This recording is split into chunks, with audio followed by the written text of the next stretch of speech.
Okay, this is probably going to be an exercise in futility, but this is in response to the fake Sagan on his response to Liberal Viewer.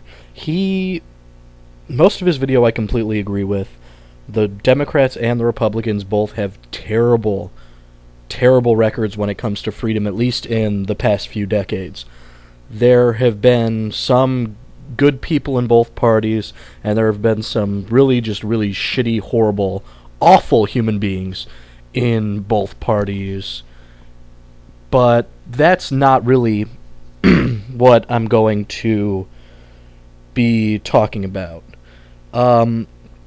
You talked about voting your conscience and how the only real honest vote, if you support freedom, is to vote for a third party.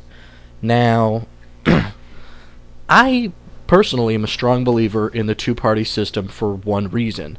I think it forces moderation and slows the shifting political forces in the country.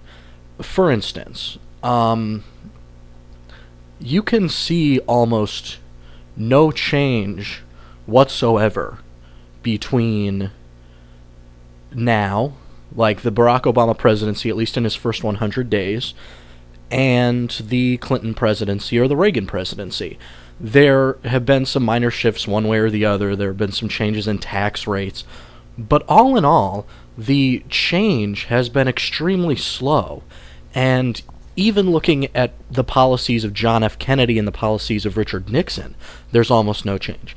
But if you were to look at the positions of Richard Nixon, a supposedly conservative Republican, and look at the policies of George W. Bush or Barack Obama, Richard Nixon is surprisingly more liberal. That's because in the two-party system, change is extremely slow, and because of that, it muddles political definitions.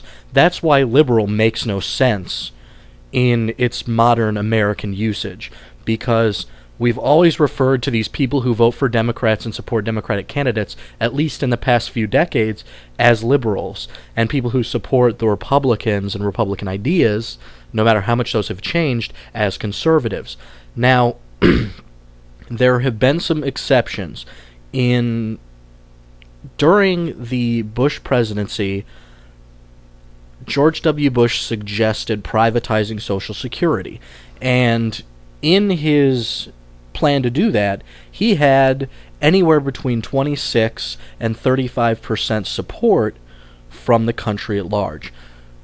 The reason it never exceeded that is because it was such a rapid change.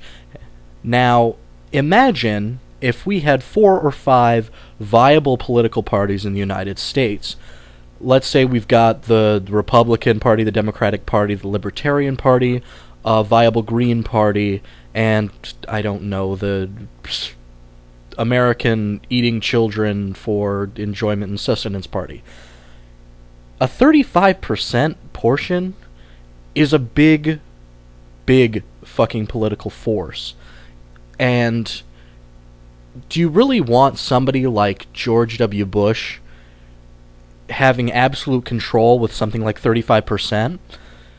Because of the two-party system, it's impossible for a group to have any kind of absolute control, such as in the executive branch of government, without completely muddying their image and becoming essentially a centrist and both sides of the same coin.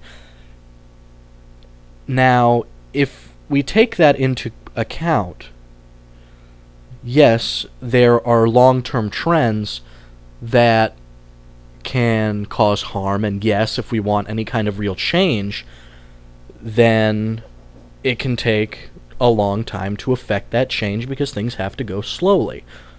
But this increases stability, and it also increases our chance to see things coming.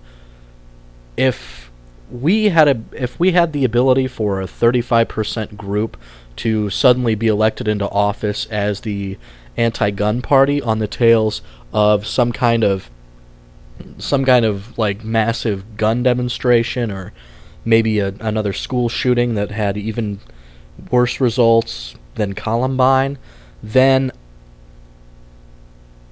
I think that would be disastrous. I think if we had more than two viable parties, the option of an executive branch which has almost absolute rule with in regards to things like law enforcement, to have that in there for 4 years with almost no recourse because of an obviously split legislature is far more dangerous than having two parties that are almost the exact same on a number of issues.